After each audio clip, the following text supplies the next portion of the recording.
बिस्मिल्लाहिर्रहमानिर्रहीम, अस्सलाम वालेकुम। अली सलमान जी टीवी के तमाम नाजरीन को जी स्पोर्ट्स में खुश आमदेद कहता है कि जहाँ पर रोज़ाना रात 11:05 पर हम इस महफिल को, इस बज़म को सजाते हैं आपके लिए और बात करते हैं पाकिस्तान स्पोर्ट्स के हवाले से और ख़ास तौर से पाकिस्तान क्रिकेट के हवाले से, क्योंकि 24 साल के बाद ऑस्ट्रेलियन टीम पाकिस्तान का दौरा कर रही है और जो इंटरनेशनल जो टीम है उनके अब आने की इस दौरे के बाद से मज़ीद उम्मीदें की जा सकती है। लेकिन इस सीरीज़ में, इस टेस्ट मैच में जो इस वक्त कराची के नेशनल स्टेडियम में खेला जा रहा है, पाकिस्तान किस अप्रोच के साथ खेल रहा है। पहली इनिंग में पाकिस्तान ज़्यादा अच्छी कारकर्दगी का मुजाहरा नहीं कर सका, लेकिन दूसरी इनिंग में पाकिस्तान के बैटर्स हमें थोड़े कदरे बेहतर नज़र आए हैं। इस टेस्ट मैच को डिस्कस करने के लिए मेरे साथ एक ऐसी शख्सियत मौजूद है कि जिनका कराची की क्रिकेट से बड़ा गहरा ताल्लुक, नेशनल स्टेडियम कराची से इनका बड़ा गहरा ताल्लुक है और कराची के रेतीले मैदानों से निकल के आलमी क्रिकेट के सब्ज़ारों तक पहुँचे और पड़ोसी मुल्क में भी जाके अपनी कारकर्दगी का लोहा बनवाया। इंग्लैंड गए, वहाँ पर अपनी बैटिंग के जरिए इन्होंने पाकिस्तान के लिए जो है वाक़ईतन जो है पाकिस्तान के लिए इन्होंने खून पसीना बहाया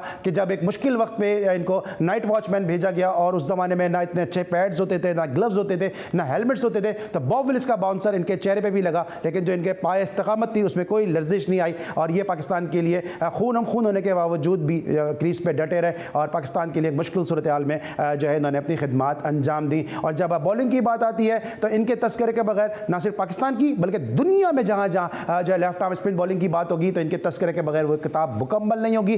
बेंगलोर के हीरो इकबाल कासिम साहब हमारे साथ मौजूद हैं। अस्सलाम वालेकुम सर, कैसे हैं आप?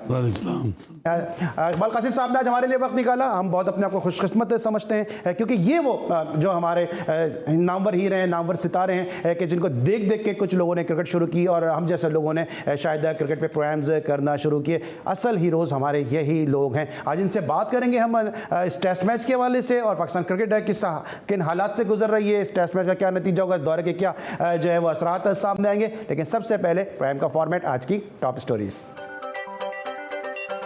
कराची टेस्ट दिलचस्प मरहले में दाखिल, बाबर आजम की शानदार सेंचुरी की बदौलत पाकिस्तान की टेस्ट में वापसी। कौमी टीम को जीत के लिए मजीद 314 रन, जबकि मेहमान टीम को 8 विकेटें दरकार। एक अच्छी शिराकतदारी की जरूरत थी, कोशिश करेंगे आज वाली कारकर्दगी को कल भी बरकरार रखें। कौमी कप्तान बाबर आजम। और स्टिल अभी काफी मैच पड़ा है कल का दिन है और कोशिश करेंगे कि इसी को कंटिन्यू करें। और जो कल मैच का इख्तिताम दिलचस्प अंदाज में होने वाला है। भारतीय स्पिनर ऐश्वर्या, चाहता हूँ पाक ऑस्ट्रेलिया के दरमियान कराची टेस्ट का नतीजा निकले। जावेद मियादाद, मैं और सौरव गंगुली साबिक क्रिकेटर्स हैं, हमें सियासत नहीं आती। एसीसी इजलास में गंगुली से 4 मुल्की टूर्नामेंट के हवाले से बात करूंगा। रमीज राजा, एशिया कप की तैयारी के लिए कौमी हॉकी तरबियती कैंप लाहौर में जारी। जी नाज़रीन, ये थी आज की टॉप स्टोरीज और इससे पहले कि इकबाल भाई से मैं गुफ्तगू का आगाज करूं, प्राइम का format Tang refreshing facts. Refreshing facts brought to you by Tang. Today in the history of cricket, 15 March 145 years ago, on 15 March 1877, the first test match was played between Australia and England. This historic match between the two teams was held in Melbourne. Many records were made in this match played between the two countries. Australian batsman Charles Bannerman, batting amazingly, achieved the distinction of scoring the first century in test history. Australia won by 45 runs. जी नाज़रीन, ये था हमारा segment Tang refreshing fact और अब हम बात कर रहे हैं टेस्ट मैच के हवाले से। तो टेस्ट मैच की समरी पे एक निगाह डालेंगे कि आज चौथे दिन जब खेल मुकम्मल हुआ उस वक्त सूरत हाल क्या थी। ये आपके सामने इस वक्त स्क्रीन पे समरी है। बाबर आजम इस वक्त क्रीज पे मौजूद है 102 रन के साथ और नाकाबिल शिकस्त है और इस वक्त पाकिस्तान जो है 192 रन है 2 विकेटों के नुकसान पे। मजीद 314 रन दरकार इस मैच में पाकिस्तान की टीम को कामयाबी हासिल करने के लिए। इकबाल भाई के साथ आगाज़ करते हैं गुफ्तगू का। इकबाल भाई, टेस्ट मैच है जहाँ पे पाकिस्तान को 314 रन दरकार है। आपने काफ़ी क्रिकेट खेली है नेशनल स्टेडियम कराची में, क्या लगता है आपको पाकिस्तान इस टेस्ट मैच को बचाने में कामयाब हो जाएगा? क्योंकि जो पहला सेशन है हमेशा हम कहते हैं टेस्ट क्रिकेट में बड़ा इंपॉर्टेंट होता है। ये अली, सबसे पहली बात तो ये है कि ये बहुत खुशाइन बात थी कि आज 500 का टारगेट, इतना ज़बरदस्त टारगेट सेट करके दिया ऑस्ट्रेलिया ने। प्रेशर तो बहुत था पाकिस्तान टीम के ऊपर और अर्ली ऑन 2 विकेटें भी गिर रही, मगर उसके बाद बाबर ने और वो शफीक ने, अब्दुल्ला शफीक ने बहुत अच्छी तरीके से पाकिस्तान का डिफेंस किया है और न सिर्फ ये है कि अपनी रन्स भी किए हैं, टीम को एक आहिस्ता मंजिल की तरफ रवाना तो कर दिया है, गाड़ी चल पड़ी है। अगर ये सुबह का सेशन जो है कल लास्ट सेशन है लंच तक, आपको इस मैच की पोजीशन का पता चल जाएगा कि कहाँ जा रही है पाकिस्तान। अगर यही दोनों प्लेयर खेलते रहे तो पाकिस्तान जीत की तरफ भी जा सकता है, क्योंकि उसके बाद फिर आपकी क्रिकेट जो है वो वनडे स्टाइल की T20 स्टाइल की हो जाएगी एक सर्टेन टाइम के बाद। अच्छा सर, अगर मैं बात करता हूँ अप्रोच की बात करता हूँ, तो किस अप्रोच के साथ कल पाकिस्तान आएगा और इसी तरह किस अप्रोच के साथ फिर ऑस्ट्रेलिया की टीम मैदान में उतरेगी? पहला तो इनकी कोशिश ये होगी कि जैसा अब तक खेलते रहें, स्लो एंड स्टडी को खेलते रहें और आहिस्ता आहिस्ता टिकल अराउंड करते रहें, स्कोर बढ़ाते रहें। तो ये इस कोशिश में यकीनन ऑस्ट्रेलियन जो हैं परेशानी तो होगी उनको, और इनकी पूरी कोशिश होगी कि वो फास्ट बॉलिंग से स्विंग करें या स्पिनर से अटैक करें और कोशिश करेंगे कि ब्रेक थ्रू मिल जाए। अगर ब्रेक थ्रू मिल गया अर्ली ऑन तो फिर पाकिस्तान के लिए डिफ़िकल्टीज़ हो सकती हैं। ठीक है। और पाकिस्तान की अगर मैं अप्रोच की बात करूं तो पाकिस्तान की अप्रोच की बात तो यही है कि पाकिस्तान की कोशिश पूरी होनी चाहिए कि जितना ज़्यादा से ज़्यादा विकेट पे खड़े रहें ये दोनों बैट्समैन, उतने ही पाकिस्तान को फ़ायदा होगा। और लेटर पार्ट में जब देखें कि हाँ अगर हम टारगेट्स अचीव कर सकते हैं तो फिर बस्ट आउट मानना चाहिए, क्यों नहीं करना। जब इतनी मेहनत की है तो जीतने के लिए भी जाना चाहिए। ऐसा लगता है आपको पाकिस्तान की जो डिफेंसिव अप्रोच है, इसको बहुत सारे लोग बात करते हैं कि पाकिस्तान का डिफेंसिव अप्रोच है, उसको देखते हुए ऐसा लगता है कि पाकिस्तान जीत के लिए जाएगा? क्योंकि कहीं ना कहीं जहन में ज़रूर होगा कि अगर एक विकेट गिरती है, 2 विकेटें गिरती है तो पाकिस्तान बहुत ज़्यादा डिफेंसिव मोड में जा सकता है।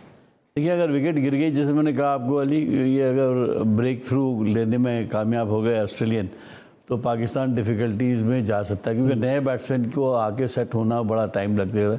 और गेंद जो है वो आखिरी दिन विकेट क्या बिहेव करती है, क्योंकि एवरी डे विकेट जो है वो डिफरेंट रोल प्ले कर रही है। आप देखिए तीसरे दिन गेंद में कितना रिवर्स स्विंग हो रहा था, ब्रेक भी था, सब कुछ था और पाकिस्तान के बैट्समैन आउट भी हो गए थे।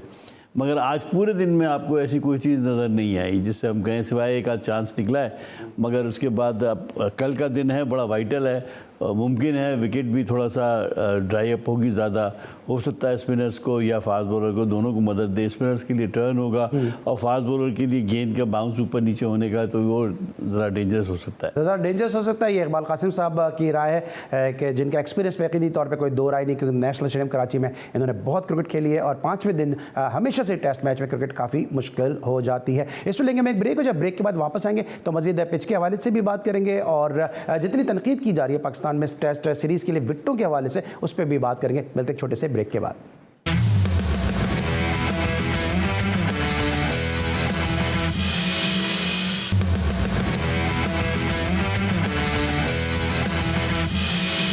Welcome back after the break. और ब्रेक पर जाने से पहले बात करते हैं पाकिस्तान की किस अप्रोच के साथ बैटिंग करने पाकिस्तान की टीम आएगी और ऑस्ट्रेलिया की क्या अप्रोच होगी। इकबाल भाई, अब जिस तरह से पिचेस बन रही हैं, सबने तनकीद की है और रवींद्र राजा साहब को आके इस पर वजाहत देनी पड़ी। आपने काफ़ी क्रिकेट खेली है पाकिस्तान में, पिंडी में आपने काफ़ी क्रिकेट खेली है, कराची में तो आपने खेली बहुत क्रिकेट है।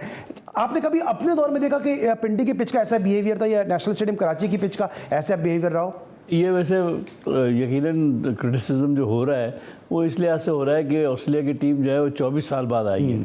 जब 24 साल बाद टीम आई है और हमने उसको बड़ा वेलकम किया है और इंटरनेशनल जो कम्युनिटी है वो हमारी तरफ देख रही है क्रिकेट की कि वो पाकिस्तान कैसे टीम को मतलब एक एनवायरनमेंट प्रोवाइड करता है, उसमें पिच भी शामिल है। तो अगर अच्छी पिच और सपोर्टिंग पिच देते तो शायद हम अच्छा उनको वेलकम करते। मगर इत्तेफाक से पिंडी के बाद, हालांकि दुनिया ने देखा कि पिंडी का विकेट कभी ऐसा खेलता नहीं है, तो अनफॉर्चुनेटली वो विकेट बहुत स्लो ही था। मगर कराची में भी कुछ इसी किस्म का रवैया रहा है, तो इसलिए ये क्रिटिसिज्म हमारे को इंटरनेशनली भी आएगा और आईसीसी भी नोटिस लेगी, आई एम श्योर। और आईसीसी ने नोटिस लिया भी, डीमेरिट पॉइंट्स दिए हैं पिंडी की इस पिच को। और आप सही सवाल इसलिए भी बनता था क्योंकि आपने खुद माशाल्लाह नेशनल बैंक स्पोर्ट्स कॉम्प्लेक्स को आपने पूरा हेड किया है, आपने जो ग्राउंड भी आपके सामने ही बना, पिच भी जो थे उसके भी इंतजाम इंतजाम के जिम्मेदार आप थे। तो क्या वाकई पिच बनाना इतना मुश्किल काम है या हमारे पास अभी तक वो आर्ट ही नहीं है, हमारे पास वो साइंस ही अभी तक नहीं है कि हम एक बेहतर पिच बना सकें? ऐसा नहीं है, पाकिस्तान में बनती रही हैं। देखिए, जब इमरान खान और वसीम अकरम खेलते थे तो तेज़ विकेटें बनती ही थी। ऐसा थोड़ी है। और जब हम लोग खेलते थे, मैं तौसीफ खेलते थे, तो जब स्पिन विकेट बनाना चाहते थे तो स्पिन विकेट भी बन जाती थी और नताइज आते थे। ऐसी बात नहीं है कि हम माजी में कोई हम ये असल में एक जो भी ये मामलात है ना, इसमें हम हर वक्त ये कोशिश करते हैं कि अपने आप को कहते हैं कि जी हम इस काबिल नहीं, बिल्कुल काबिल हैं भाई। हमारे पास ये जो क्रिकेटर्स हैं ये सब विकेटें बनाना जानते हैं, ऐसी बात नहीं। अगर ऐसे विकेटें होती तो फिर फास्ट बॉलर तो कोई फर्स्ट क्लास में आउट ही ना करे। तो ये बात सही नहीं है। हमारे पास लोग हैं, कैपेबल हैं और लोग बनाते रहे हैं। और अगर उनको मौका दें और उनको बताया जाए कि भाई आप कैसी विकेट चाहते हैं, तो अगर हम इंटरफेयर ना करें तो फिर तो शायद विकेटें फिर अच्छी बने। मगर जब आप अपनी पसंद की बनवाएंगे तो उसमें ये चॉइस बड़ी मुश्किल होती है कि मैं चाहता हूं कि अगर वो स्पिन विकेट बने, बैटिंग के लिए भी 2 दिन बैट्समैन को अच्छा करे, तीसरे दिन फिर स्पिन हो, चौथे दिन फिर वो फास्ट बॉलर को हेल्प करे, तो ऐसा कोई फार्मूला बनाना बड़ा मुश्किल होता है। तो आप एक नॉर्मल पिच बनवाएं जिसमें अर्ली स्टेज पर जैसे जैसे दिन गुजरते जाएँ वैसे वैसे वेयर एंड टेयर होता जाए और वैसे वैसे वो गेंद ब्रेक भी हो और बैट्समैन के लिए भी फेवर में हो और स्पिनर्स के लिए भी हो। कहीं ऐसा तो नहीं लगता, क्योंकि आप जब खेलते थे तो आपके इस दौर में स्पिनर्स को खेलने वाले बैट्समैन भी बड़े ज़बरदस्त थे। अगर मैं बात करूँ, आसिफ इकबाल साहब स्पिनर्स को बहुत अच्छा खेलते थे, मुश्ताक मोहम्मद साहब खेलते थे, फिर मियादाद आ गए थे, मियादाद बड़ा अच्छा स्पिनर्स को खेलते थे। अब हमारे जो बैटर्स हैं वो फास्ट बॉलर पे भी फंसते हैं और स्पिनर्स पे भी कहते हैं, जो क्रिकेट एक्सपर्ट हैं वो कहते हैं इनकी टांगें नहीं चलती हैं स्पिनर्स पे। तो आपको ऐसा नहीं लगता कि शायद दोनों के बीच में कहीं फंस गए हमारे बैटर्स, जिसकी वजह से सारा जो मलबा है वो क्यूरेटर पर आ रहा है? मेरा ख्याल है कि देखिए इसमें सबसे बड़ा जो है कि स्ट्रांग पॉइंट था ऑस्ट्रेलिया का, वो था फास्ट बॉलिंग। अब फास्ट बॉलिंग को काउंटर करने के लिए बैट्समैन जो हैं वो कैपेबल होने चाहिए। बैट्समैन जो हैं वो इस चीज़ को देखते हैं कि यार अगर अपने मुल्क का एडवांटेज है तो हम क्यों ना लें और ऐसी विकेटें क्यों ना बनाएं जो बैटिंग के लिए साजगार हों और हमारे बैट्समैनों का कॉन्फिडेंस लेवल जो है वो हाई हो। तो हालांकि भूल जाते हैं कि हमारे फास्ट बॉलर भी इक्वली गुड है। शाहीन अफरीदी और हसन और रऊफ़ ये कम बॉलर नहीं है, ये अच्छे बॉलर्स हैं और ये किसी भी टीम को मुश्किल डाल सकते हैं। तो मेरा अपना ये ख्याल है कि हमारे बैट्समैनों की ख्वाहिश का मद्देनज़र रखते हुए कोचेज़ और जो हमारे करता लोग हैं वो उसी तरीके से फिर वो विकेटों को बनवाते हैं। तो जावेद भाई जब हमारे कप्तान होते थे तो हम अपने लिहाज से स्पिन विकेट बनाते थे, लेकिन फिर रिजल्ट ओरिएंट होना चाहिए। मेरा ये कहने का मकसद है कि रिजल्ट ओरिएंट अगर आप विकेट बनाएंगे, चाहे बेशक टर्निंग बनाएं, अगर आपको बनाना ही है, स्लो विकेट बनानी है तो आप टर्निंग बना दें। मैच का फैसला आपके स्पिनर पर, आपको भरोसा होना चाहिए, आपको मैच जीत के दें, कोई बात नहीं, रिजल्ट आएगा, रिजल्ट आना चाहिए। हम चूँकि पिच्चे बना रहे हैं अपनी स्ट्रेंथ को देख के, और अगर ऑस्ट्रेलियन खेल रहे हैं वो अपनी स्ट्रेंथ को देख के कि अगर वो ड्रॉ भी कर जाती हैं सीरीज़ तो उनके लिए ये हारने से बेहतर होगा, क्योंकि ऑस्ट्रेलिया में ये कहते हैं स्पिनर्स पे तो वो भी हमेशा आके जो स्ट्रगल करते हैं। तो आपको लगता है कि ऑस्ट्रेलियन की भी यही अप्रोच है कि ठीक है जी, हम भी ड्रॉ के लिए खेलते हैं, हम भी ज़्यादा जान नहीं मारते, अगर सीरीज़ का नतीजा नहीं निकलता कोई बात नहीं। मेरा नहीं ख्याल है कि वो ड्रॉ के लिए खेलेंगे। वो कोशिश की है उन्होंने, डिक्लेयर करके 500 रन करके आपको दिया है कि भाई आप करें, और वो पूरी एफर्ट्स कर रहे हैं और करेंगे। मैच जीतने के लिए लोग खेलते हैं, हम भी मैच जीतने के लिए खेलेंगे, लेकिन हमारा अप्रोच ज़रा थोड़ा सा होता है डिफरेंट, डिफेंसिव होता है।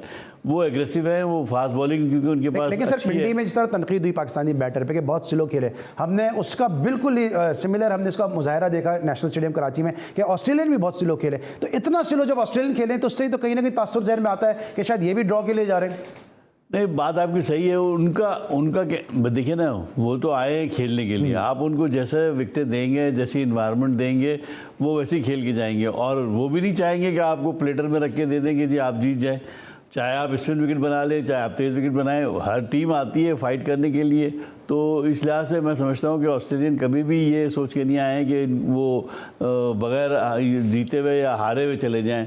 वो कोशिश करेंगे अगर जीत नहीं सकते हैं तो ड्रॉ खेल के जाएं। वो तो फिर हर एक टीम की ख्वाहिश होती है ना। ठीक है, अब थोड़ी सी बात करते हैं जो टीम का सिलेक्शन है हमारा, आपको क्या लगता है कि जो जिस तरह नौमान अली ने आउट किए हैं, अगर ऑस्ट्रेलियन भी कोई लेफ्ट आर्म स्पिनर खिलाते, पाकिस्तान हमेशा जो है लेफ्ट आर्म स्पिनर पे जो है वो स्ट्रगल करता नज़र आया है। हालांकि माजी में आप जिस तरह ब्रेक में भी बात कर रहे थे कि आपके अलावा भी अब्दुल रकीब साहब थे, मुबशिर सज्जाद साहब थे, और भी कई लेफ्ट आर्म स्पिनर थे जो बड़े ज़बरदस्त लेफ्ट आर्म स्पिनर थे। कुछ नहीं खेल सके और कुछ जो खेले उन्होंने बड़ा अपना इम्पैक्ट और इतना नाम कायम किया। पाकिस्तान क्यों हमेशा लेफ्ट आर्म स्पिनर पर जो वो स्ट्रगल करता है? देखिए, अभी तक हम डिस्टिंग्विश नहीं कर सके। अभी बड़ी मुश्किल से ये नौमान, क्योंकि शायद ये एज उसकी बड़ी है तो इसलिए हमने उसको एक रिज़र्व कर दिया कि वो टेस्ट क्रिकेट खेलेगा।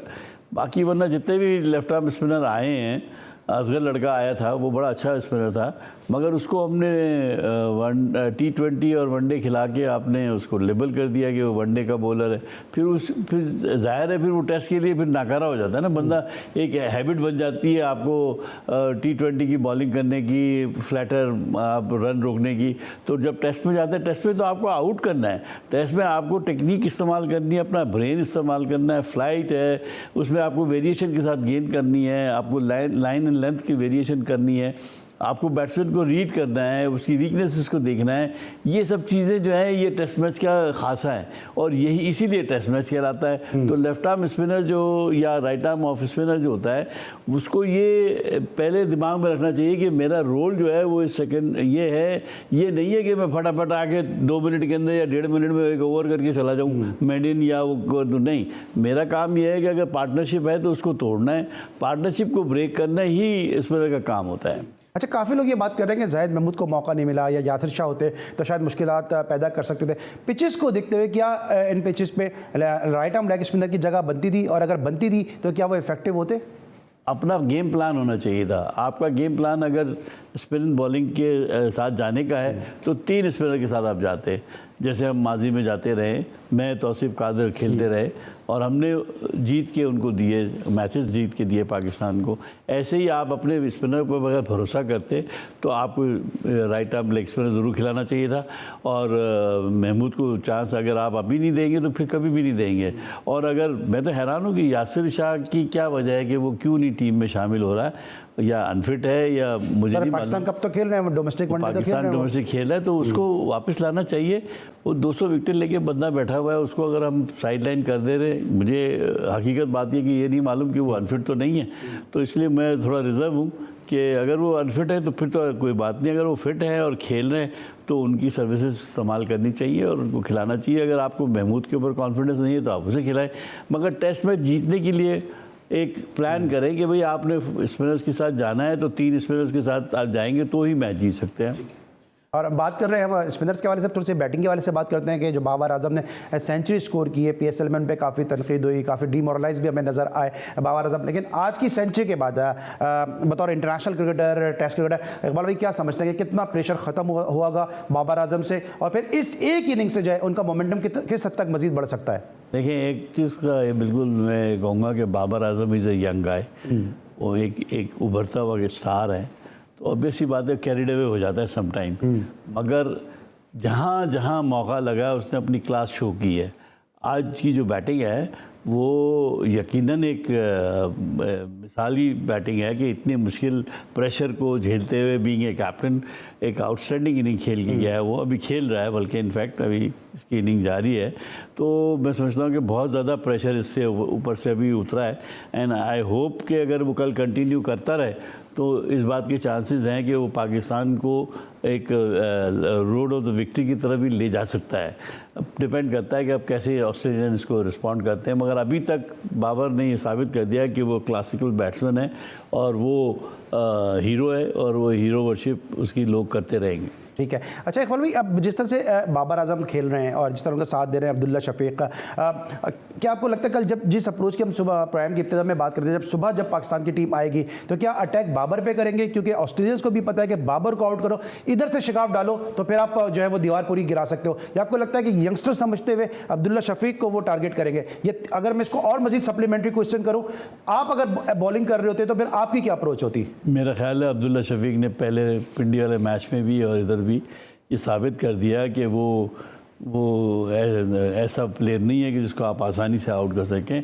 उसकी हम इत्तेफाक से बाबर क्योंकि साथ खेल रहा है तो वो अंडरमाइन हो गया, मगर आई थिंक इक्वली अच्छा खेला है, बहुत अच्छी उसने अप्रोच के साथ खेला है। उसको यकीनन उम्मीद है कि वो उसने शो की है क्लास अपनी कि वो फ्यूचर के लिए पाकिस्तान के लिए अच्छा लॉन्गर लास्टिंग हो सकता है प्लेयर। तो ये मुझे कहीं पर भी ऐसा दिन भर में नहीं लगा कि ऑस्ट्रेलिया जो है वो अब्दुल्ला शफीक पर ज़्यादा अटैक करना चाहता है या बाबर पे। मेरा ख्याल है दोनों ही इस वक्त उनके लिए इम्पॉर्टेंट हैं। उनकी कोशिश होगी कि जिसको भी आउट कर सकें वो जल्दी वो ब्रेक थ्रू लेने की कोशिश करेंगे। ठीक है, जिसको भी आउट करें जल्दी ब्रेक थ्रू लेने की कोशिश करें। लेकिन एक स्टेप लेने जा रहे हैं रमीज़ राजा साहब, और वो स्टेप ये है कि वो स्टेडियम्स का नाम तब्दील करने की बात कर रहे हैं। साथ साथ इकबाल भाई बेंगलोर के हीरो, जिस तरह उन्होंने सुनील गावस्कर को वहाँ पर आउट किया, 2 दफ़ा आउट किया एक इनिंग में। एक मरतबा रिजवानुज़्ज़मा के कैच जो उन्होंने आउट करवाया था अपनी बॉल पर, उसको अंपायर ने आउट नहीं दिया, और दूसरी मरतबा फिर इन्होंने आउट कर ही दिया, और फिर पाकिस्तान बेंगलोर का टेस्ट मैच जीत ही गया। लेकिन पाकिस्तान इंडिया सीरीज़, क्योंकि रमीज़ राजा साहब बार बार कहते हैं कि बायलैटरल सीरीज़ नहीं हो सकती, ट्राई नेशन सीरीज़ में पाकिस्तान और इंडिया के दरमियान जो है वो मुकाबले हो सकते हैं। और 19 तारीख को पाकिस्तान जो है वो इजलास में बात करेगा सौरव गंगोली से, जो उनके भारतीय हम मनसब हैं। साथ साथ स्टेडियम के नाम तब्दील करने की बात भी कर रहे हैं, क्योंकि तारीख़ी अहमियत का हामिल है नेशनल स्टेडियम, और कद्दाफी स्टेडियम भी अगर नाम तब्दील होता है तो शायद उसके नाम को भी तब्दील करने के लिए जाएँ। तो नामों की जो तब्दीली है इस पर भी बात करेंगे, क्योंकि काफ़ी यादें इन लोगों की जुड़ी हुई हैं, हमारी सबकी जुड़ी हुई हैं इन स्टेडियम्स के नामों से। ब्रेक लेंगे, जब ब्रेक के बाद वापस आएंगे तो मजीद बात करते हैं इस मुद्दे में।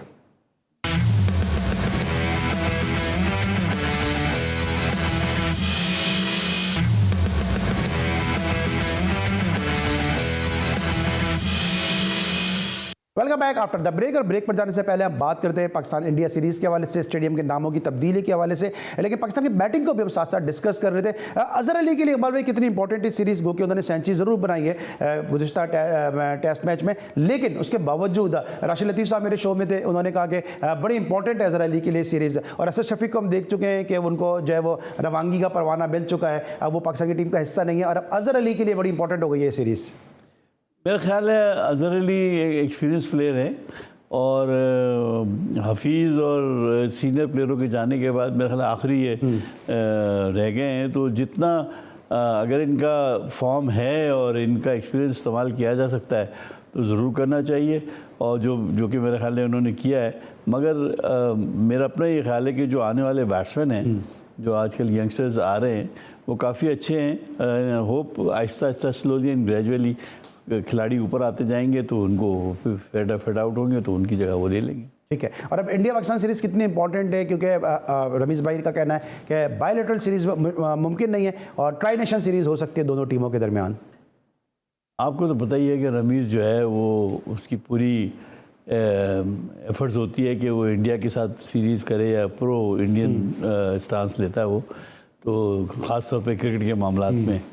तो इसकी पूरी कोशिश है इनकी कि पाकिस्तान जो है वो किसी न किसी तरीके से इंडिया के साथ मैचेस खेले, ताकि उससे जो रेवेन्यू जनरेशन ज़्यादा हो। और इसके लिए ऑस्ट्रेलिया के साथ ये कोलैबोरेशन कर रहे हैं, ऑस्ट्रेलिया, इंडिया, पाकिस्तान मिल के।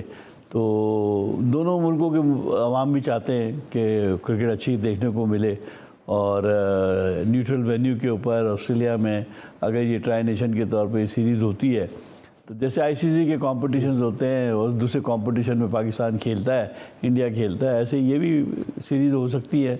और इससे अगर रेवेन्यू जनरेशन होती है तो ज़रूर करना चाहिए। ठीक है, अच्छा आपको क्या लगता है कि इंडिया तो पाकिस्तान अभी आ नहीं रहा, अभी ऑस्ट्रेलियन जो क्रिकेट के चीफ हैं ग्रीन, उन्होंने भी कहा कि हमारे वेन्यूज़ हाजिर हैं पाकिस्तान इंडिया सीरीज़ के लिए। इसके अलावा इंग्लैंड में भी जो कुछ लोग कहते हैं कि सीरीज़ खेली जाए तो दोनों तरफ इंडियन और पाकिस्तानी दोनों मौजूद हैं इंग्लैंड में, वहाँ भी सीरीज़ कामयाब हो सकती है। श्रीलंका भी एक ज़माने में एक ऑप्शन के तौर पर आया था। ऑस्ट्रेलिया में सीरीज़ का अगर इनेकाद होता है, आपने ऑस्ट्रेलिया में क्रिकेट खेली है, पाकिस्तानी भी बहुत हैं, इंडियन भी बहुत हैं, तो क्या ये सीरीज़ वहाँ पर मुमकिन है? और अगर होती है तो फिर मार्केटिंग पॉइंट ऑफ व्यू से, revenue generation point of view से कितनी इंपॉर्टेंट होगी? देखिए, रेवेन्यू तो आपको टीवी और से मिलता है, मीडिया की जो आपकी है, और तो टीवी पे चाहे वो ऑस्ट्रेलिया में हो चाहे इंग्लैंड में हो, टीवी राइट्स जो बिकेंगे उससे मार्केटिंग होगी और उसी से पैसा आएगा। बाकी आप ये कहें कि गेट की कलेक्शन से के लिए ज़रूरी है कि वो सब कॉन्टिनेंट के लोग हों, ताकि जैसे अब दुबई में या यूएई में हम कराते हैं तो इंडिया पाकिस्तान के वहाँ एक्सपैट्रिएट्स बहुत ज़्यादा हैं, श्रीलंका के बहुत ज़्यादा हैं, तो सब आ जाते हैं, मैच देखते हैं, तो वो उधर से आपको इनकम हो सकती है। मगर इंग्लैंड में हो सकती है, इंग्लैंड में इंडियंस हैं, पाकिस्तानीज़ हैं, श्रीलंकन हैं। ऑस्ट्रेलिया में ये तादाद नहीं, सिवाय वहाँ के लोकल लोग होंगे, लेकिन वो शौकीन लोग हैं, वो क्रिकेट अच्छा देखते हैं, इंजॉय करते हैं। मगर मेन फोकस जो है वो मेरे ख्याल है इन तीनों बोर्ड का यही है कि टीवी राइट्स को बेचा जाए और मार्केटिंग की जाए और उधर से पैसे कमाए जाएं और वो डिस्ट्रीब्यूट किए जाएं। ये तो चले हमने रेवेन्यू जनरेशन के वाले से या मार्केटिंग एस्पेक्ट की बात की एक वाले, लेकिन आप इंडिया के अगेंस्ट खेले और उस दौर में खेले जब यहाँ भी सुपरस्टार थे और वहाँ भी सुपरस्टार थे। बिशन सिंह बेदी हुए, सुनील गावस्कर हुए, बड़े बड़े नाम थे वहाँ पे, मोहिंदर अमरनाथ, सुरेंद्र अमरनाथ, बड़े बड़े नाम थे इस तरफ भी और उस तरफ भी। आपस में क्या रिलेशन थे आप लोगों के? क्योंकि जब आपके साथ जब आपने भी सीरीज़ खेली तो 1978 में एक तवील अरसे के बाद इंडियन टीम पाकिस्तान आई थी, उसके बाद फिर क्रिकेट के रवाबित बेहतर होना शुरू हुए और अब भी कुछ ऐसी सूरत है कि एक अरसे से दोनों के दरमियान क्रिकेट हो नहीं रही। तो पहले तो ये बताएगा कि ग्राउंड से बाहर आप लोगों की कैसी दोस्ती होती थी और कोई वाकया अगर आप शेयर करना चाहें। बड़ी इंटरेस्टिंग बात यह है कि हमेशा खिलाड़ियों के दरमियान आपस में बड़े अच्छे कोऑर्डिनेट रिलेशन रहते थे। जावेद की वेंसका के साथ बहुत अच्छी दोस्ती थी। हमारी बिशन सिंह बेदी साहब जो थे हमारे उस्तादों की तरह हम उनको ट्रीट करते थे, मतलब। और जितने भी गवास्कर हैं आज भी मेरे से जब कभी मेरे इंग्लैंड जाना होता है और मुलाकात होती है तो वो हमारे कॉमन फ्रेंड हैं, उनके पास अगर वो आते हैं तो मुलाकात होती है, तो बड़ी अच्छी तरीके से मिलते हैं। हमें कोई मतलब ऐसा लगा ही नहीं है कि भाई उनकी कोई हमारी कोई राइवलरी है। हाँ, ग्राउंड में क्रिकेट में होती है राइवलरी, वो सब कंपटीशन अपने मुल्क के लिए खेलते हैं, हर कोई फाइट करता है जीतने के लिए, मगर ऑफ द फील्ड जो है वो बड़ी फ्रेंडली है। और अभी भी आप देखिए, अभी भी रिसेंटली मैंने देखा हमारे जो खिलाड़ी है वो विराट कोहली से कितना जब वो मैच हो रहा था तो बड़े टिप्स भी लिए उन्होंने मुलाकातें भी की हैं। उस बेचारे को उसकी वजह से उसको हेटरेट भी मिली है इंडिया में। तो मैं समझता हूँ कि प्लेयरों के दरमियान कोई नहीं है और विराट कोहली ने भी बड़ा अच्छा जेस्चर शो किया इन लोगों के साथ, तो ये देख के बड़ी खुशी होती है। मैं समझता हूँ कि स्पोर्ट्समैन का तो काम ही यही है कि भाईचारा, अमन और मोहब्बत पैदा करना, अच्छी क्रिकेट अपनी ग्राउंड में खेलें, कॉम्पिटिटिव खेलें। हर मुल्क अपने मुल्क के लिए खेलता है, हर खिलाड़ी चाहता है कि वो अपना उसका मुल्क जीते, वो करे, वो अपनी जगह है, मगर ऑफ द फील्ड जब भी मिलते हैं तो बड़े अच्छी तरीके से मिलते हैं। ठीक है, अच्छा वाले आपने कहा कि आपस में मोहब्बत भाईचारा। इमरान खान जब इंडिया जाते थे उनकी बड़ी फ़ैन फॉलोइंग थी, जो बॉलीवुड की इंडस्ट्री थी उसमें काफ़ी वो इन थे। फिर मोहसिन हसन खान साहब भी, जिनकी आज सालगिरह भी है, आज प्राइम के तवसुत से उनको happy birthday to you Mohsin भाई और इकबाल भाई के बड़े आपको ले रहे हैं। मोहसिन साहब आपको सालगिरह बहुत जिक्र निकला है। तो इकबाल भाई कभी आपका ऐसा हुआ कि मतलब आप माशाल्लाह आप भी बड़े स्मार्ट थे, कि स्टार प्लेयर थे और माशाल्लाह आतिश जवान था उस ज़माने में, बड़े पॉपुलर भी थे आप, तो कोई आपकी तो दोस्ती वोस्ती इस तरह नहीं पड़ी कोई? नहीं, ऐसा नहीं था। हमारा तो सारा फोकस ही सिर्फ क्रिकेट के ऊपर होता था, क्योंकि 79 से लेकर 2-3 टूर किए हैं, 83 में किए हैं, 87 में किए हैं। हर वक्त यही एक्स लटका रहता था कि यार कहीं टीम से अगर परफॉर्मेंस नहीं हुई तो बाहर ना हो जाए। तो ये डर और खौफ जो था ना, वो आपको कोई ऐसा काम इधर उधर आप वेयर्ड नहीं हो सकते थे। आपको डायरेक्शन बिल्कुल सीधा रखना। और फिर दूसरी बात ये कि इतनी पब्लिक और इतनी लोग प्यार करते थे कि आप ये बड़ा मुश्किल हो जाता है। फिर आप अगर चाहते हैं कि आप ये इंडिया गेट देखने चले जाएँ या ताजमहल देखने चले जाएँ, तो वो पब्लिक आपको फिर वो आप अकेले इतना घूम नहीं सकते, इतनी वो है। तो इस लिहाज से मैं समझता हूँ कि हमारा मामला थोड़ा डिफरेंट ही रहा है। मगर जो स्टारडम की बात होती है, बॉलीवुड के जितने बड़े बड़े स्टार थे वो तो पाकिस्तान के बड़े बड़े स्टार इधर जो क्रिकेटर थे उनके साथ उनके फंक्शन होते थे। कभी कभार कोई ले गया तो चले गए, वो अलग बात थी। तो ऐसा कुछ नहीं। ठीक है, अच्छा बोला आखिरी अब सवाल है कि स्टेडियम की नामों की तब्दीली की बात हो रही है।